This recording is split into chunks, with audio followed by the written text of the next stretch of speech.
नमस्कार, पल्लवी रेसिपीजमध्ये सर्वांचे खूप खूप स्वागत। आज आपण नवरात्री फराळ पदार्थ भाग 1 मध्ये तोंडात टाकताच विरघळणारे असे साबुदाण्याचे लाडू बनवणार आहोत। साबुदाणा लाडू हे बनवायला खूप सोपे आणि झटपट बनून तयार होतात। अगदी 15 ते 20 मिनिटात बनवून तयार होतात। गॅसवरती एक कढई गरम करण्यासाठी ठेवायची आहे आणि त्याच्यामध्ये आपल्याला 1 कप साबुदाणा टाकायचा आहे। गॅसची फ्लेम ही आपल्याला कमी ठेवायची आहे। कमी गॅसवरती आपल्याला साबुदाणा सतत हलवत भाजून घ्यायचा आहे। साबुदाणा भाजण्यासाठी आपल्याला 8 ते 9 मिनिटे लागू शकतात। जर आपण कमी गॅसवरती साबुदाणा चांगला भाजला तर लाडूही चांगले टेस्टी बनतात। ह्याच्यासाठी आपल्याला साबुदाणा हा कमी गॅसवरती भाजून घ्यायचा आहे। 6 ते 7 मिनिट झाले असतील। साबुदाणा मी कमी गॅसवरती भाजून घेतलेला आहे। अजून 1 ते 2 मिनिटे भाजून घेऊ आणि गॅस बंद करू। चांगला भाजला आहे का ते चेक करण्यासाठी आपण 1 ते 2 साबुदाणे तोंडात टाकून चेक करू शकतो। कुरकुरीत असा आवाज आला तर आपले साबुदाणे हे चांगले भाजले आहेत असे समजायचे आहे।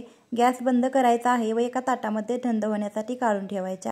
मिक्सरच्या भांड्यामध्ये पाऊण वाटी साखर टाकून ती बारीक करून एका ताटामध्ये वतायची आहे।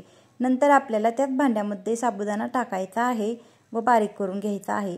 गॅसवरती कढई ठेवून आपल्याला त्याच्यामध्ये पाव कप तूप टाकायचे आहे व नंतर त्याच्यामध्ये बारीक करून घेतलेला साबुदाणा टाकायचा आहे। साबुदाणा चांगला बारीक करून घेतलेला आहे। तुमच्याकडून जर साबुदाणा थोडासा मोठा राहिलेला असेल तर तुम्ही ते चाळूनही घेऊ शकता। साबुदाणा टाकल्यानंतर आपल्याला तो तुपामध्ये चांगला मिक्स करून घ्यायचा आहे। गॅसची फ्लेम ही आपल्याला कमीच ठेवायची आहे। कमी फ्लेमवरती आपल्याला साबुदाणा हा मिक्स करून घ्यायचा आहे। हे बारीक केलेले साबुदाण्याचे पीठ आपण तुपामध्ये चांगले भाजले तर आपले लाडूही चांगले टेस्टी बनतात। याच्यासाठी आपण कमी फ्लेमवरती 5 ते 7 मिनिटे बारीक केलेले साबुदाण्याचे पीठ हे तुपामध्ये चांगले भाजून घ्यायचे आहे। आपल्याला साबुदाण्याचे पीठ हे भाजत असताना ते सतत उलटण्याने हलवत राहायचे आहे। सतत हलवत राहिल्यामुळे आपले साबुदाण्याचे पीठ हे चांगले भाजले जाते।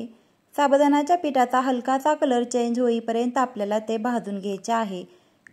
साबुदाण्याचे पीठ हे भाजल्यानंतर ते हलकेसे रवाळ टेक्स्चरचे बनते। इथे आपले पीठ भाजून झालेले आहे। ते एका ताटामध्ये काढून थंड होण्यासाठी ठेवायचे आहे। थोडेसे थंड झाले की त्याच्यामध्ये आपल्याला साखर टाकून मिक्स करून घ्यायचे आहे। जास्तही थंड करायचे नाही। थोडे कोमट झाले की त्याच्यामध्ये आपल्याला साखर टाकायची आहे आणि ते हाताने चांगली मिक्स करून घ्यायचे आहे।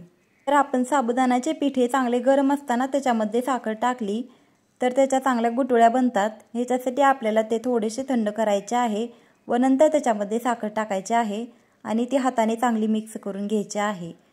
आपण भाजून घेतलेल्या साबुदाण्याच्या पिठामध्ये साखर चांगली हाताने मिक्स करून घ्यायची आहे व नंतर आपल्याला मिक्सरचं भांडं घ्यायचं आहे। त्याच्यामध्ये थोडेसे पीठ टाकायचे आहे व मिक्सरमधून फिरवून घ्यायचे आहे। नंतर एका ताटामध्ये वतायचे आहे व ते मिक्स करून घ्यायचे आहे। नंतर आपल्याला त्याच्यापासून लाडू बनवून घ्यायचे आहेत। आवडेल त्या आकारामध्ये आपल्याला साबुदाण्याचे लाडू बनवून घ्यायचे आहेत। तुम्ही इथे पाहू शकता आपले साबुदाण्याचे लाडू हे चांगले बनत आहेत।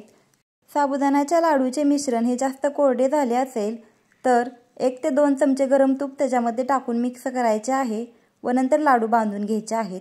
इथे आपला एक लाडू बांधून झालेला आहे। अशा पद्धतीने आपण दुसराही लाडू बांधून घेऊ। तुम्ही इथे पाहू शकता आपला छान असा दुसराही लाडू बांधून झालेला आहे।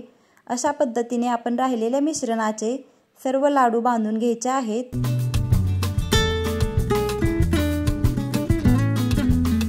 बांधलेला लाडू आपण एक प्लेट घेऊ आणि त्या प्लेटमध्ये ठेवू। अशा पद्धतीने राहिलेले सर्व लाडू बांधून घेऊ। तुम्ही पाहू शकता इथे आपले सर्व लाडू बांधून तयार झालेले आहेत। हे लाडू दिसायला तर खूप छान दिसतात तसेच खायलाही खूप छान लागतात। अशा पद्धतीने तुम्ही एकदा साबुदाण्याचे लाडू बनवून पहा। हे लाडू खूप टेस्टी बनतात व नवरात्री उपवासासाठी तुम्ही अशा प्रकारे लाडू बनवून ठेवू शकता। साबुदाण्याचे लाडू 15 ते 20 दिवस चांगले राहतात। तर तुम्ही पाहिले असेलच की लाडू हातात घेताच हलक्या हातानेही तो तुटला जातो।